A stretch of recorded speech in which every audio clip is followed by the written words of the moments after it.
Hey guys, Hippopotamus here, and today I'm going to be bringing you my version of the Nimble holster build.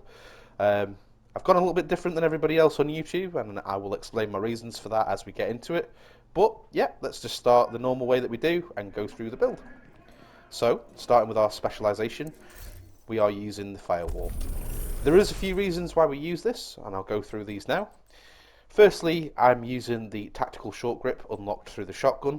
I'm not actually using a shotgun, but I do use an SMG and assault rifle, so quick mention of synergizing weapons. But the main thing is just having this rail here because it gives us some extra crit, which is very, very useful. The crit damage that we get off it helps a lot.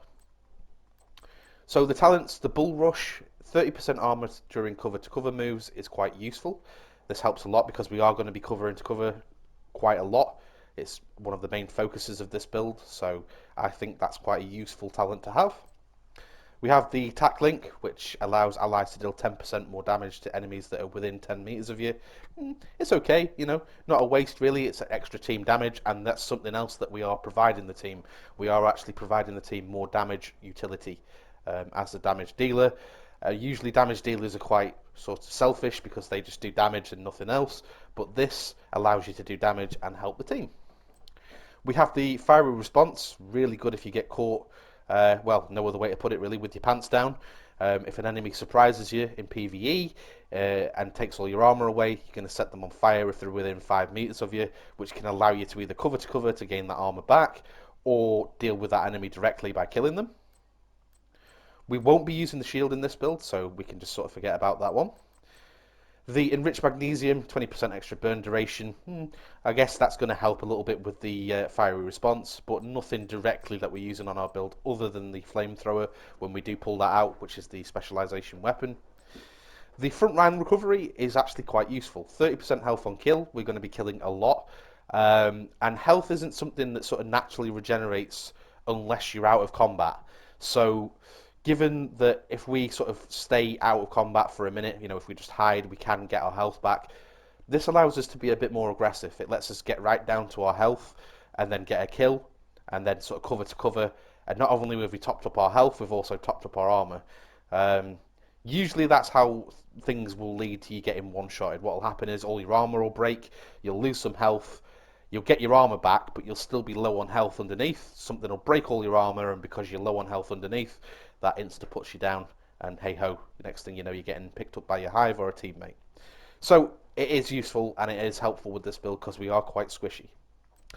Medkit is always super useful. A 200% medkit over 10 seconds is very, very useful. That will help a lot. We're not really going to be using medkits a ton, but when we do need them, the fact that we can recover so much is quite useful. The grenade, the cluster grenade is good.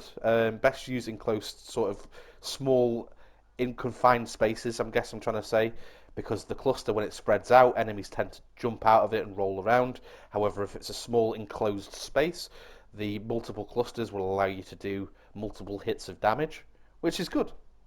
Okay, so really those are the main parts of the build that we're using. But yeah, it's all quite helpful, this tree, actually, this time round. It's not like we're just taking it for one thing, like some builds that we do. So, yeah, moving on.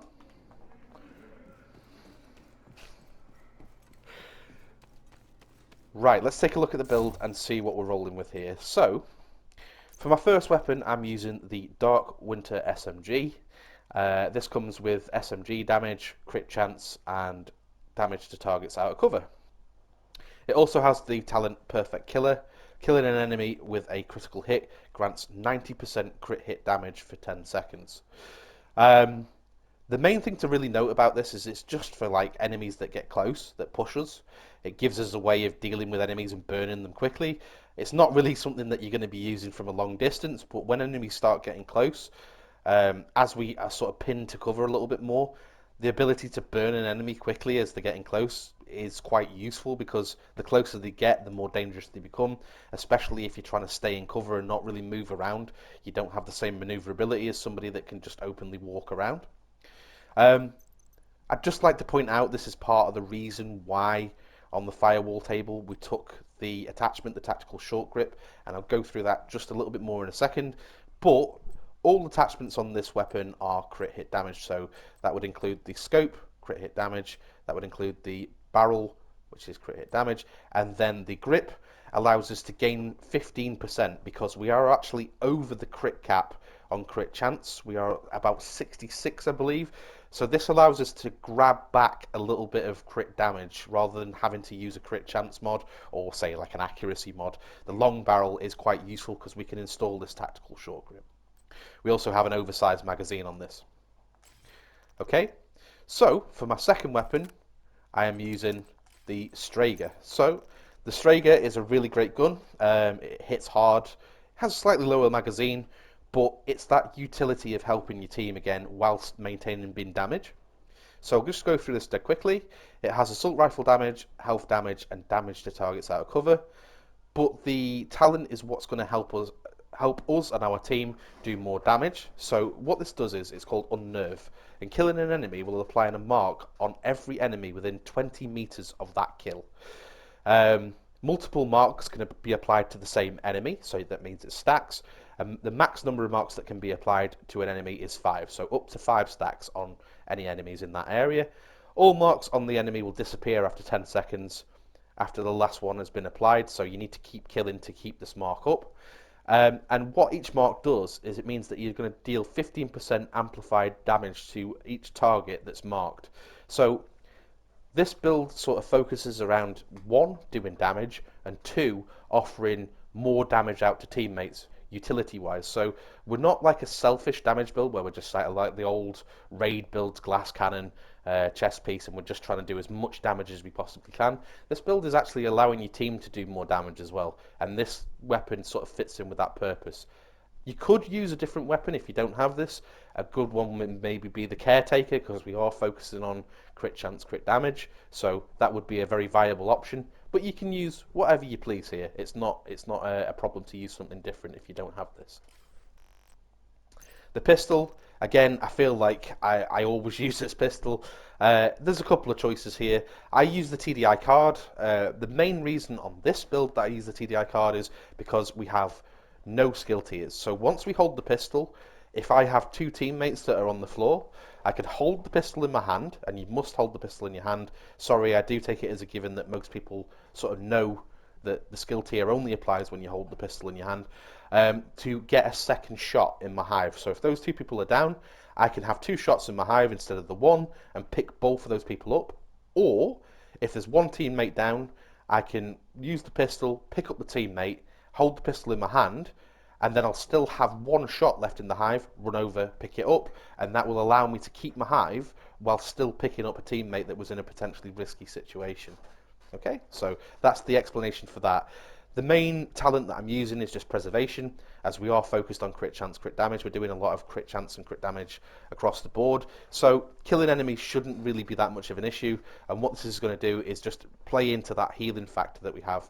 Preservation will give us 10% armor over 5 seconds, or an additional 10% if we get a headshot, so up to 20% over 5 seconds, which fits in quite nicely with the way that the build works, I believe. So, looking at the gear, what I'm going to do is I'm just going to start with the exotic piece first, which is the Nimble holster. So the Nimble holster, it comes with weapon damage, crit chance, crit damage. Those can't be changed. Those are fixed stats that you can't really change on this. But it comes with the talent bob and weave. So you will repair 5% of your total armor for every 1 meter you run in cover to cover. So any damage that you take while doing the cover to cover is healed over 10 seconds. It's a very strong item. And one thing I would like to say about this item while we're here, a lot of people on YouTube are pairing this up with the Umbra. And I personally think, look, I could be wrong, I've not tested this out, but I think pairing this with Umbra is actually a tad of overkill. Chances are by the time you've run from cover to cover and then you jump in the second piece of cover that you're moving from, you've probably already healed at least 80 to 90% of your health, if not all of it, which then would make the Umbra bonus in cover completely redundant. It's wasted healing that you're not actually receiving. So, could be useful. I've not really tested it, but in my case, I think that it would be overkill to put it on such a build. Anyway, let me know what you think in the comments if I'm wrong on that. Always do enjoy hearing some constructive criticism when there is some. Anyway, back to the build. So what I'm going to do is I'm going to cover the chest piece because I feel like this piece synergizes really nicely with this holster. So I'm using the Ferocious Calm. You don't have to use this piece, you could use a regular piece. It's just the talent that's on it that I think synergizes nicely. But this is a Fenris group, so it gives me 10% assault rifle damage, which is good. That's something that we're using. It also comes with weapon damage, critted chance, critted damage, and a crit hit damage mod. Now the talent, this is where it gets interesting. Perfect Overwatch, after staying in cover for 8 seconds, increases you and your allies' weapon and skill damage by 14% as long as you remain in cover or, get this, in a cover-to-cover move. Okay, so I feel that this piece really synergizes nicely with the holster as it's basically revolving pretty much all around what we're doing. This is a cover-to-cover and staying in cover build. Okay, so onto the next piece. I'm using a piece of Walker Harris. This is going to give me 5% extra weapon damage, which is great. I'm also using weapon damage, critted chance, critted damage mod slotted in. Now I have the talent Vigilance here. You could use a number of other things if you wanted to. I just like Vigilance because as I'm staying in cover, I feel like most of the time I'm not going to be taking the same sort of fire as a teammate or somebody that's out of cover. I'm keeping my head down. I'm keeping a lower profile than what I normally would, and I feel like I can benefit from Vigilance more. Some other honourable mentions might be Unstoppable Force. That would be a good one as you are getting a lot of kills. You can get up to 25%, but you have to get 5 kills before you get to that point. But you could use whatever you like here. It's not a problem. It's just that the extra damage, I feel, is quite welcome. So, hence Vigilance, that's my choice. Okay, so I'm using 2 pieces of Sokolov, and the first one is the Mask. So the first piece, what that's going to do is give me 10% SMG damage. This comes with weapon damage, critted chance, and crit hit damage. I also have a glove, that's my second piece, and what this is going to do is give me 13% crit hit damage. This comes with weapon damage, crit hit damage, and crit hit chance. And finally, for my last piece, I have a piece of Groupo Sombra. Again, this plays into the whole critted chance, critted damage. So this gives me 13% crit hit damage. It also comes with weapon damage, critted chance, and critted damage. So, a quick note while we're here. The amount of critted chance that we get for our weapons, I will show that in just a second, but we actually go over the cap. But we still don't hit the cap with the assault rifle. So I will show that in just a minute. I will just cover my skills and then we'll talk just about why we're doing that in a sec. Okay, so for my skills, the main thing is I'm using a Reviver Hive. I think this is a must for any person really. You are quite weak, you don't have a lot of armor, you can get one-shotted, so personally I think having the Reviver Hive on, it just saves you having to get picked up by teammates, and if you're playing solo, it will avoid disappointment because it means that you're going to be able to get yourself back up. Again, it plays in quite well with the TDI card. If we switch to that, we can get an additional shot in it and pick up additional teammates, or keep a shot for ourselves if we so need it, as we don't have something like Unbreakable. Okay, so the second skill, this is the one that I want to say this is completely up to you.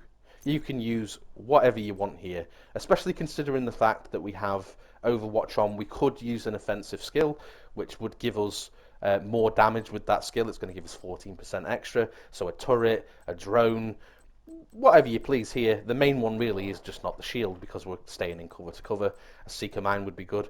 I have just chosen to go solely down a defensive route, and I've gone for the Defender drone. Again, you could use a healer drone, an offensive drone, whatever you want. So really, the only reason for me using this is just the straight up damage reduction. It's just going to help. It's a 25% damage reduction in PvE, and to me, I think that's quite invaluable. Okay, so we have the multi-cluster grenade. That's quite useful, remember, in confined spaces. That's going to allow you to proc multiple hits if you use the cluster grenade in sort of smaller areas. Not so great when they can just roll out of the way in wide areas, but we'll go through that in just a moment. Right then, so let's check the range, see what we've got. It's on heroic, brilliant, that's what we want. Let's just go in and turn the skill haste off.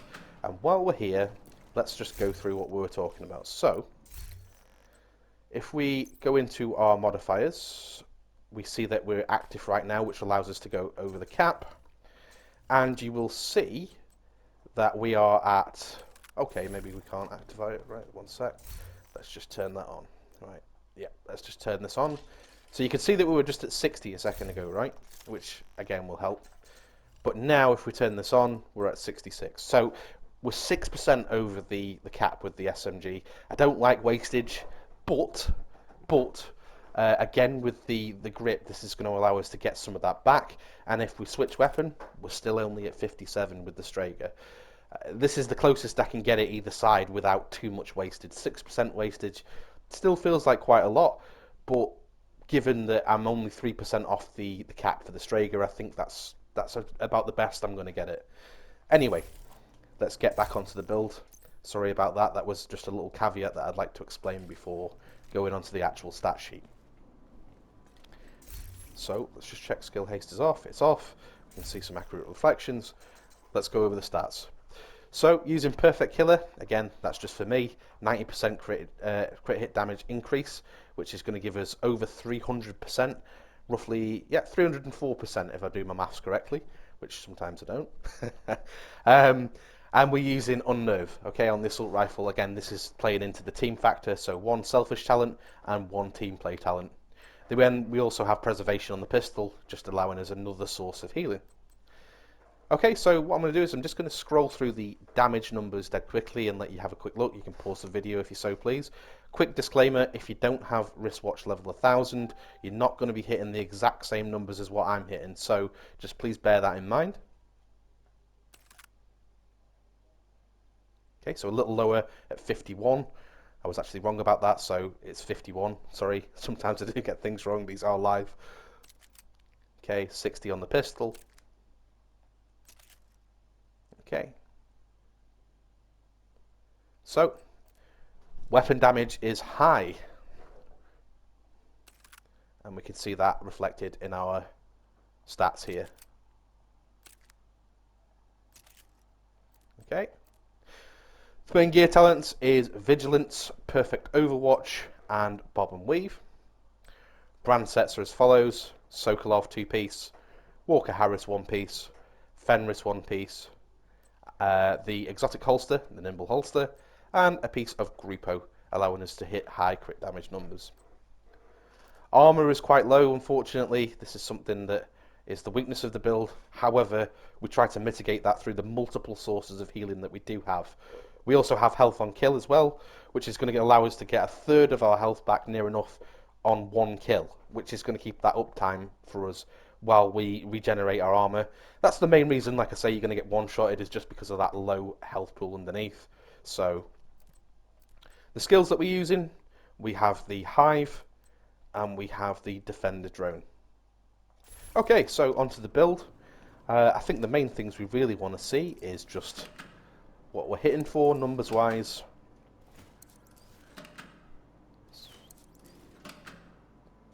Maybe bring a closer target. So what I'm going to do is I'm just going to stay out of cover for a second. Okay. Show off some base numbers.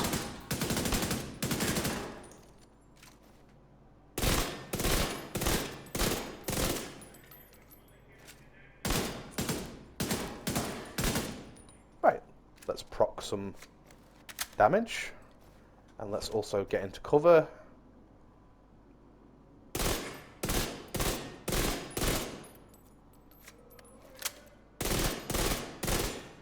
Okay.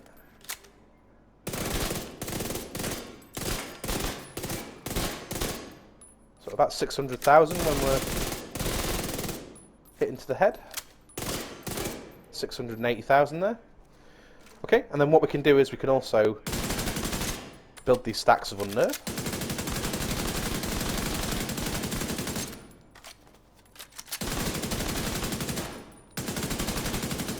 Like so.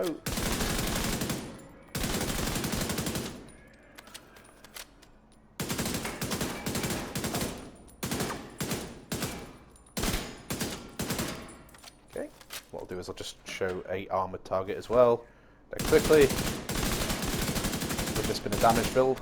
damage numbers do count more so than a utility build.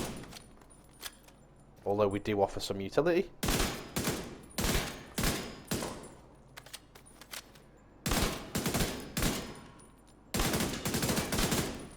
Okay, so obviously the weapons are going to hit quite hard. We can also keep the bonus, sorry about that. If we cover to cover, it's going to be a little bit difficult to show you cover to cover in the range. So, what I might do, and I don't normally do this, let's go to a hostage rescue and show off a little bit about the build. Don't normally do this because I like to keep the videos short and under a certain amount of time, so hopefully I can get this off in a couple of minutes. However, one thing I will say is while I'm travelling is that I don't show build footage is because if somebody requests it, I will make a video to show the build footage. Most of the time I just try to show off the build in the range. I've got a lot of builds that I've made, so generally I just try and keep to the facts and just try and keep videos short and informative for you. So, let's let this this person hurt me. Okay, get some damage on me.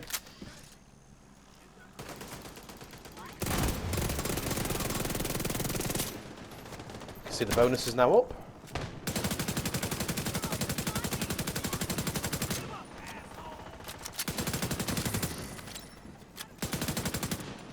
What we can do is we can just cover to cover, and you can see that the bonus still stays up.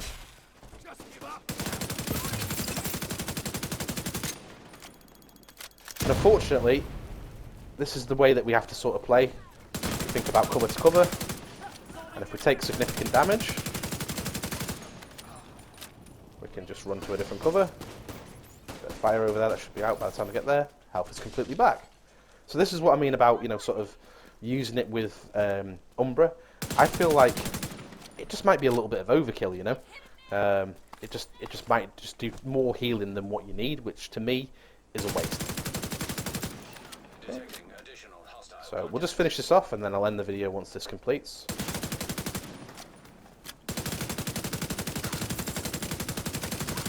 As you can see, with us staying in cover and killing enemies, we are helping the team. Again, the defender drone, the reason I've chosen this is because with me having to stay in cover, you know, sometimes I might get flanked or something might happen, so that damage resistance is giving me a little bit more value for my armor, which I don't have a lot of.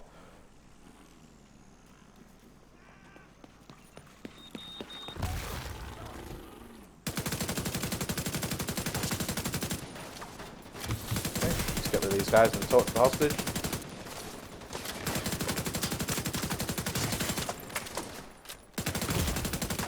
Okay, there we go. So we've taken significant damage. Hiding from me? You should. Okay. And all of our health's back. Health and armor. Okay. So that's it for this build, guys. Hopefully you've enjoyed that one. I will look forward to some of the comments in the comment section. Thanks, this one's been a little longer than I expected, so sorry about that, and see you in the next one.